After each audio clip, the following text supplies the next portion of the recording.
Welcome back to Reformed Thinking and to another deep dive. It's good to be here. Today we're getting straight into the mind of, well, one of the most significant theologians in history, Jonathan Edwards. You've brought us some excerpts from his incredible work, A History of the Work of Redemption.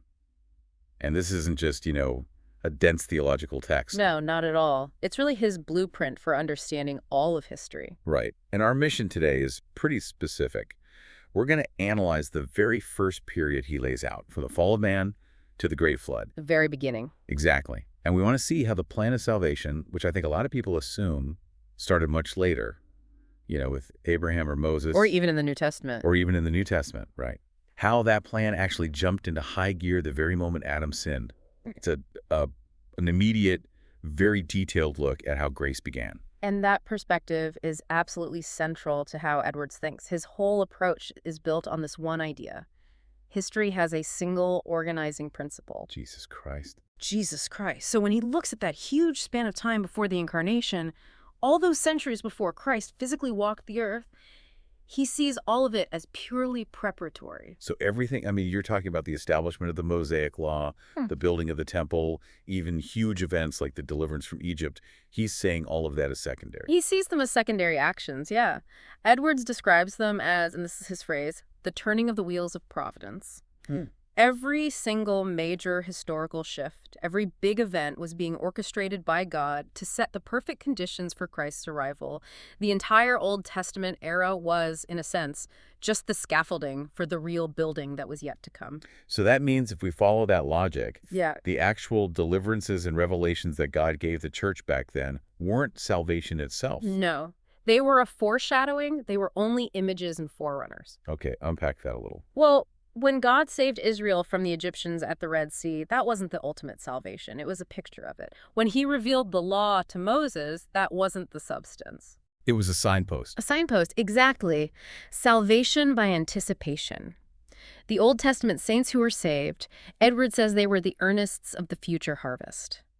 I really like the analogy he uses for this whole period. He calls it the time of night. Yeah. It gives you this immediate sense of restricted vision. It does. No, it certainly wasn't total darkness, but the light they had was indirect. He quotes 2 Corinthians to explain it. Right. He says the light they received was like the light of the moon and the stars. It's enough to see by, enough for guidance, but it's dim and it's borrowed compared to the full radiance of the sun. And the sun, of course, is Christ. And he supports that with the analogy from Galatians, where the church before Christ is like a child, a minor, who's still under tutors and governors. That captures it perfectly. It shows the difference in dispensations. The church was operating under what Edwards calls the elements of the world, depending on types and ceremonies and shadows. They needed the Messiah to physically arrive for the church to sort of come of age. Yeah. To move from the shadow to the substance. Precisely. And yet, and this is the critical point for us today, even though this very first period, from the fall to the flood, was the furthest point in time from Christ's actual life, it was the moment that this magnificent, glorious building of redemption was decisively launched. The foundation was laid right there in the garden. Instantly. Okay, so let's dig into that. Edwards' first point is, frankly, a bit shocking if you haven't heard it before. Christ's entry into his role as mediator was instantaneous. Yeah, that word is key. Instantaneous. There was no gap, no delay, not a second passed. That concept that God's first response to the fall was to immediately activate the mediator, that feels absolutely central. This isn't just a vague feeling of grace. It's a systematic, pre-planned rescue operation. It had to be immediate. Edwards argues that Christ stepped in between, and I love this phrasing, a holy, infinite, offended majesty and offending mankind. Wow. And by stepping in, he prevented the immediate and full execution of the curse. That quick intervention is the ultimate proof that Christ's intercession began that very instant. And the reasoning behind that is deeply theological, isn't it? If Christ hadn't done that, humanity would have been destroyed right then and there. Just like the fallen angels were. Exactly. Edwards holds that mercy can only be exercised toward fallen man through a mediator. Why is that? Because if God, who is perfectly holy and infinitely offended by sin, were to just show favor to a fallen creature without a proper legal intermediary to satisfy his justice, well, the very integrity of God's righteous rule would be compromised. So the simple fact that God held back his full wrath against Adam and Eve is proof that the mediator was already at work. The restraint itself is an act of mediation. Which explains why the role Christ takes on is so vast from the very beginning. It wasn't just one part of the job. He immediately took on the full care of the church in all three of his offices. The whole thing, a comprehensive role. First, his prophetical office, to teach and reveal the way back to God. Second, his priestly office, to intercede and, ultimately make satisfaction for sin. And third, his kingly office, to govern the church and the world. He immediately becomes the captain of the Lord's hosts. So when Satan overthrew man, the job of resisting him, battling him, eventually conquering him, fell instantly to Christ as king. Instantly. We should probably pause on that distinction Edwards makes about how God the Father relates to the world after the fall. That suggests a major shift in the divine administration of the universe. It's a huge shift. When man rebelled, he fundamentally cut himself off from the Father's immediate, unmediated fellowship. Edwards is very clear on this. He says from that point on, God the Father would have no more to do immediately with this world of mankind. In terms of what? In terms of bestowing favor, teaching, or governing. All subsequent dealings between God and fallen humanity are funneled exclusively through the mediator, the second person of the Trinity. So, okay, when we're reading Genesis and we see God walking in the garden or speaking to Adam after the fall, we shouldn't automatically assume that's God the Father speaking directly. That's what Edwards instructs us to understand. Any visible appearance or outward symbol of God after the fall is, generally speaking, the second person of the Trinity. And he grounds that in Scripture. Oh, absolutely. Colossians says Christ is the image of the invisible God. John's Gospel says, no man has seen God at any time. The only begotten Son, he hath declared him. So Christ becomes the visible representation of the unseen Father. He's the only access point to the Godhead for sinful people. That's it. And the scope of this new administration isn't just limited to us.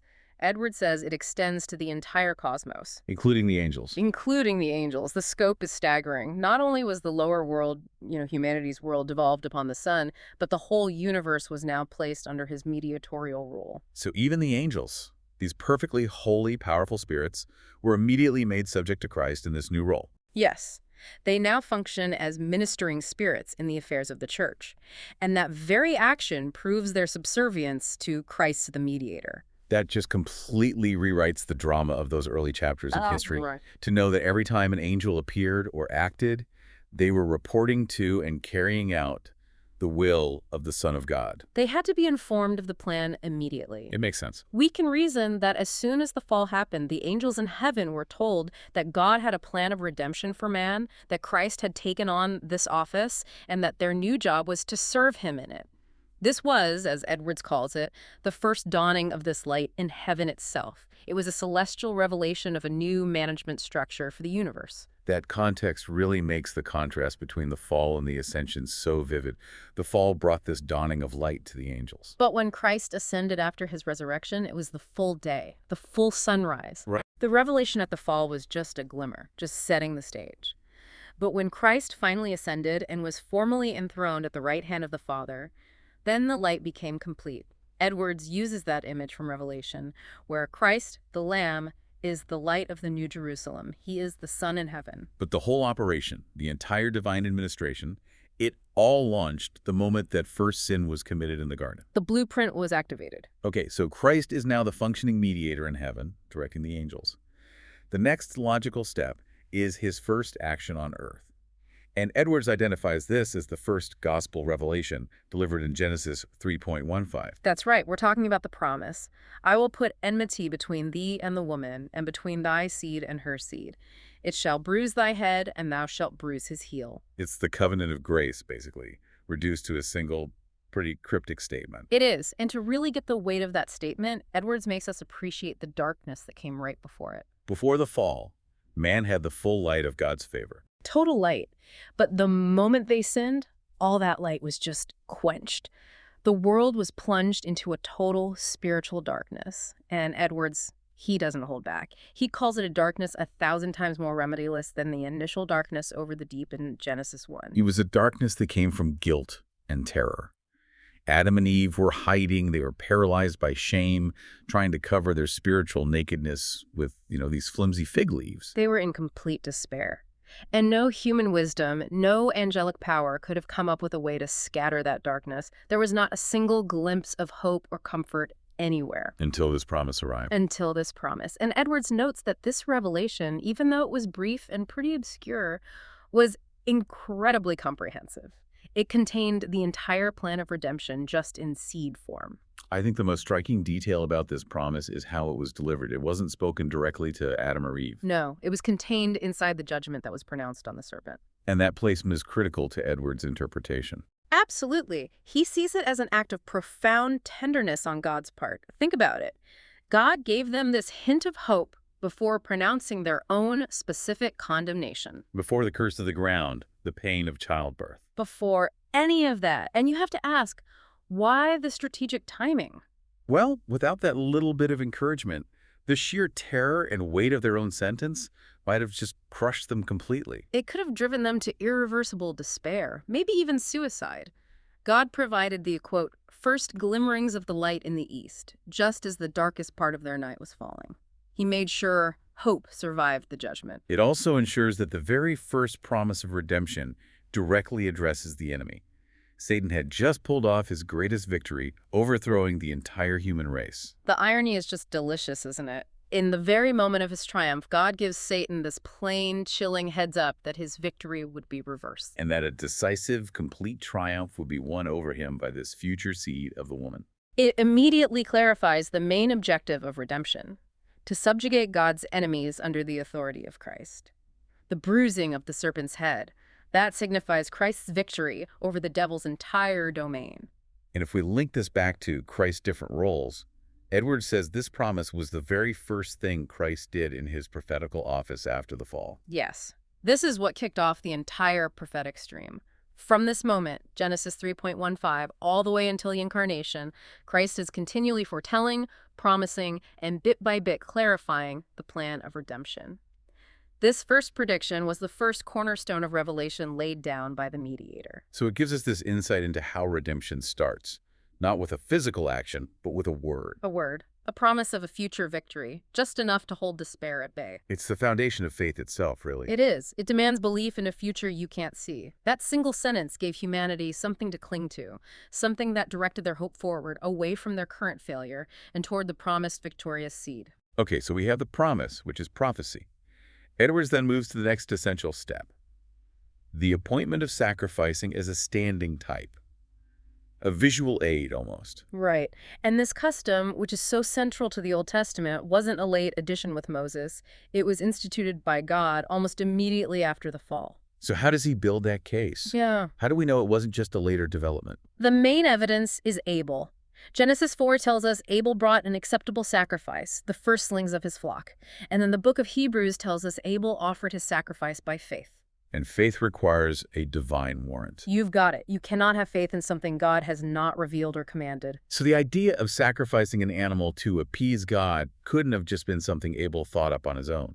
No way. If God abhors worship that's taught only by the precept of men, then the idea of killing a life to deal with divine wrath can't be a product of natural human reason. The light of nature might teach you to be reverent, but it certainly doesn't teach you to kill beasts for atonement. So the custom must have originated by a positive divine institution right after the fall. That's what gave Abel the divine command he needed to exercise genuine faith. So the promise in Genesis 3.15 was the first stone. The institution of sacrifices was the second, providing that necessary visual type. It was the necessary visual type of the great sacrifice that was to come. And Edwards finds the scriptural evidence for this right after the judgment, when God clothes Adam and Eve with coats of skins. It's a detail that's so easy to just read past, but a lot of commentators see it as the first sacrifice. Most Reformed divines conclude that those skins had to have come from beasts that were slain in sacrifice. And Edwards backs this up with a critical timeline detail. Which is? Men were not permitted to eat the flesh of beasts for common food until after the Great Flood, Genesis 9.3. Okay, so if they weren't killing them for food, but they were killing them for skins. The only permissible reason for taking animal life at that time was for propitiation, for sacrifice. Wow, that completely transforms the act of God clothing them. It's not just a practical gesture anymore. It's this incredibly dense theological symbol. It becomes a powerful, immediate object lesson for Adam and Eve. First, remember, they tried to cover their own sin-induced nakedness with flimsy fig leaves. Which represents a self-made, insufficient righteousness. And God rejected it. Then God steps in and provides the covering, but that covering comes at the necessary expense of life. A beast had to die for them to be covered. The death of an innocent substitute provides the covering for the naked soul. That links directly to the idea of justification. Precisely. The righteousness is provided by God, and it requires the death of a substitute. Edwards ties this to later types, like how the tabernacle was covered in ram skins dyed red, signifying that Christ's substitutionary righteousness was achieved through his suffering and the shedding of his blood. So Genesis 3.15 was redemption in prophecy. The sacrifices were redemption in types and shadows. You got it. And this institution directly exhibits Christ in his second role, his priestly office. The priestly office is put on display through these rituals. Yes, and this was a crucial preparatory work. These sacrifices established in the minds of the visible church the non-negotiable requirement for a propitiatory sacrifice to reconcile God and man. You know, something interesting Edwards points out is how this practice wasn't just limited to the line of Seth. It became, in a corrupted form, universal. This is fascinating. The institution was so widespread that however twisted it became, all nations derived the custom of offering sacrifices to their gods for atonement. From the most cultured civilizations to the most isolated, barbarous groups, they all shared this ritual belief that blood had to be shed to satisfy divine anger. And why is that universal corruption actually useful from Edwards' perspective? Because even though they lost the true meaning, they were sacrificing to false gods or even demons, the core conceptual framework was still there. It laid the mental groundwork for the world. So that when the gospel finally arrived, Preaching a global atonement through the great single sacrifice of Christ, the world was conceptually ready to grasp the idea. They understood that blood must be shed for the forgiveness of sins, even if they disagreed on who the sacrifice was. It was, in a way, an initial education for all of humanity. we've covered the prophetical promise and the priestly type. Now, Edwards moves to the results. Point 4. He argues that God began actually to save the souls of men immediately, which is Christ exercising his kingly office to secure the result of his work. And the first and I think most hopeful instance is the redemption of Adam and Eve themselves. It's highly probable that they were the first fruits of redemption. And we see that in God's patient, comforting way of dealing with them. Yes, they were at the absolute peak of their spiritual terror, hiding with their fig leaves. And that act symbolizes the sinner trying to cover their soul's nakedness with their own fancied righteousness. When they finally confessed, they were utterly terrified. And again, Edwards highlights God's strategic mercy. He gives them the hint of the mediator in Genesis 3.15 before pronouncing the final curse. That sequence promise, then judgment prevented them from totally collapsing. And then the clothing with skins sort of seals the deal. It signifies acceptance. The clothing was a powerful physical sign of divine acceptance and fatherly care. It would have reinforced their faith in the promised seed, the one of whom those sacrifices were the type. And Edwards shows that this faith is reflected later in Eve's hope when her children are born. Yeah, when Cain is born, she says, "I have gotten a man from the Lord." It suggests she thought this child might actually be the promised seed. She was mistaken, but it shows where her hope was. She was clearly expressing hope and dependence on the promise. She saw her firstborn as a token of the seed, which demonstrates that the promise had successfully planted faith and hope in her heart, even if she misidentified the person. And that hope continues when Seth is born. She recognizes him as the appointed seed after the tragic loss of Abel. So Christ, having taken the office, immediately began his kingly work in effect. He rescued these first two captives right out of Satan's immediate grasp. That's the narrative of the king fighting the adversary. Satan had triumphed, but Christ immediately countered. By delivering Adam and Eve, Christ rescued the first two captives, baffling the enemy almost immediately after his victory. This first instance of fulfilling the threat, bruising the serpent's head, was a presage of Christ eventually subduing all his enemies. The next key example is righteous Abel. If Adam and Eve were the first fruits in conversion and justification, Abel represents an even higher stage. Abel is often considered the very first human soul to go to heaven through Christ's redemption. And if that's accurate, then redemption began to dawn in its highest degree, in glorification. This is a massive step forward for the work. That makes you think about the mechanics of heaven itself. If Abel was the first, then the angels suddenly had a new job they had never performed before. They certainly did. This would mark the first recorded opportunity for the elect angels to carry out their newly assigned role as ministering spirits to the mediator. Their job was to conduct the soul of a redeemed, fallen human to glory. Imagine that. It must have been an astonishing sight for them. They had witnessed the fall of man, and they had witnessed the fall of their own brethren, the demons, who were cast down without any hope. And now they see a wretched, sinful human being brought into glorious happiness. It illustrates the wonderful honor that Christ's work procured for miserable sinners. Edwards suggests this was a public display for the angels, showing them the effectiveness of the covenant of grace and validating the cosmic scope of Christ's kingly rule over them.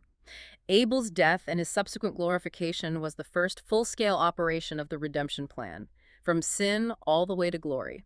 So the work of redemption keeps rising in the visible church. Point V covers the first uncommon pouring out of the Spirit, which Edwards says happened in the days of Enos. Right. The scripture says, "Then began men to call upon the name of the Lord." We've already established that Adam, Eve, and Abel certainly prayed earlier. So began to call must mean something more, something extraordinary, not just the start of private prayer. That's the key. Piety requires prayer, so this statement has to be arguing for a new elevation in the performance of that duty. The interpretation that many hold, and Edwards favors it, is that men began to perform public, instituted worship in organized assemblies for the first time. Okay, but why would a sudden increase in public worship require the uncommon influence of God's Spirit? Because widespread, visible, collective acts of devotion like that, they aren't just the product of normal, private piety. They need a divine external cause. We see this pattern all through history. When the Spirit of God begins a true work on people's hearts, it instantly produces public zeal. It sets them to calling on the name of the Lord together in assemblies. So this period in the days of Enos was the very first recorded spiritual revival. That's what it was, bringing in what Edwards calls a true harvest of souls to Christ. And this establishes a crucial theological pattern that Edwards sees repeating itself over and over. Which is that the biggest steps in building the kingdom of redemption are always carried forward by these special effusions of the Spirit at seasons of mercy. It's not a slow, steady increase through ordinary means alone. It's marked by these distinct, sovereign outpourings. This work in Enos's day significantly raised the glorious building of the visible church from its very small beginnings. And within that revival, we see a specific example of personal grace being carried to new heights, which is point 6, the unparalleled holiness of Enoch. Enoch, who lived during that time of revival, achieved a greater eminence of personal holiness than anyone before him. He walked with God for 300 years.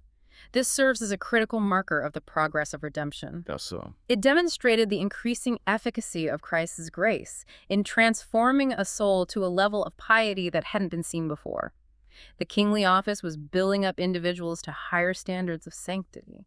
Then, in Enoch's time, the prophecy itself became clearer again.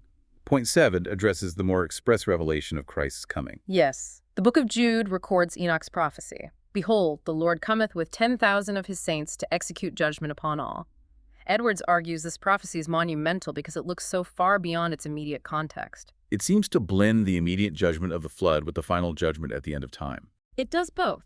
It respects Christ's coming generally in his kingdom, so it's fulfilled in his first coming, his second coming, and every significant time he shows up to save his people and destroy his enemies. So while Enoch surely had the approaching flood in mind, since the flood was a type of Christ's future destruction of the wicked, the words clearly point to the glorious antitype, which is Christ's final appearance in glory. this detailed expressive prophecy is another instance of the gospel light increasing, of the glorious building being carried higher. It means the people living before the flood had a surprisingly clear, if veiled, understanding of final victory. They possessed a growing body of truth. And before we move on, Edwards draws a fascinating parallel here, connecting this historical rise and fall to the experience of an individual believer. Comparing the progress of redemption in the universal church to the progress of grace in a single soul. It reveals the consistency of God's methods. The kingdom of Christ, whether in the whole world or just in a particular heart, is rarely a straight line up. The light sometimes shines brighter, then it grows obscure. Grace prevails, then it languishes, then it revives. But the general trajectory is always upward, always being built toward perfection. The church's periods of decline, like the one right before the flood, they mirror the times a believer falls into spiritual coldness. But the overall design is always being moved toward completion by sovereign action. Okay, so the next great step, point 8, is maybe the most visible victory over the consequences of the fall we've seen yet. The translation of Enoch. He was not, for God took him without ever experiencing death. This was profoundly important because it directly addressed the physical ruin of the fall. Souls had been saved and glorified. We talked about Abel's soul being in heaven, but the body was still subject to decay and death. That was the physical punishment. Enoch's translation was the first instance of bodily restoration. So it was necessary to show that Christ's redemption conquered not just spiritual death, but physical death and the grave itself. Exactly. Edwards reminds us that a perfect restoration from the ruins of the fall has to include both soul and body. This translation was a living, breathing pledge of the resurrection and glorification of all the elect's bodies at the end of the world. It assured the pre-flood church that death was not the final word. And beyond that immediate physical victory, this act also significantly helped the clarity of revelation for the church at that time. Oh, for sure. In the Old Testament, information about the future state, about heaven and eternal rewards, it was generally pretty obscure compared to what we have in the New Testament. But here, the church was favored with a concrete instance said right before their eyes. Their own brother Enoch was taken up to heaven, body and soul, without dying. It provided a much clearer manifestation of the glorious rewards that were awaiting the faithful. It reinforced the idea that God's plan included a full physical restoration. It was an earnest, a down payment of the future glory that Christ purchased. But then, following this high point of piety and revelation, we get to the climactic threat in point 9, the near total annihilation of the visible church, which then required its preservation in Noah's line. After those days of revival, the church, which was primarily maintained in the descendants of Seth, began to diminish rapidly. The crisis was existential. The core identity of the church, the sons of God, was corrupted and almost completely destroyed. And Edwards identifies the primary cause as the defection of the church's own children through intermarriage with the wicked world, the daughters of men. The families that had maintained their covenant lineage and piety married those outside the covenant, and they were inevitably led away from God. This defection caused the church, which had previously acted as a restraint on wickedness, to shrink dramatically. And then wickedness just surged without any restraint across the globe. The scripture is stark. It says, "Every imagination of the thoughts of his heart was only evil continually. Violence filled the earth." So Satan, seeing the church contained in this smaller and smaller group of people, basically made a violent attempt to wipe them out completely. It was a crisis of survival for the redemptive line. Edwards sees this as Satan making a most potent attempt to devour the Church of God by corrupting the very seed from which the Messiah was promised.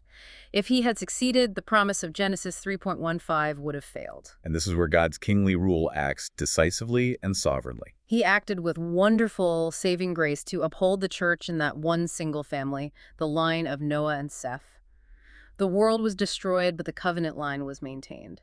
The destruction of the old world by the flood, while it was a terrible act of judgment, was also an incredible act of redemptive preservation for the church. The root had to be kept alive, despite this global flood of apostasy that came before the literal flood of water. Yes, the blessing was in that root, and Christ the King ensured that the gates of hell could not prevail against it.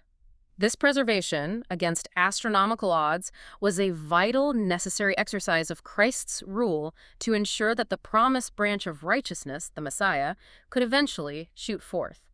The flood serves as the great boundary marker for this first age, proving that Christ was governing history from the very start. You know, analyzing this period through Edwards' framework really makes history feel so focused.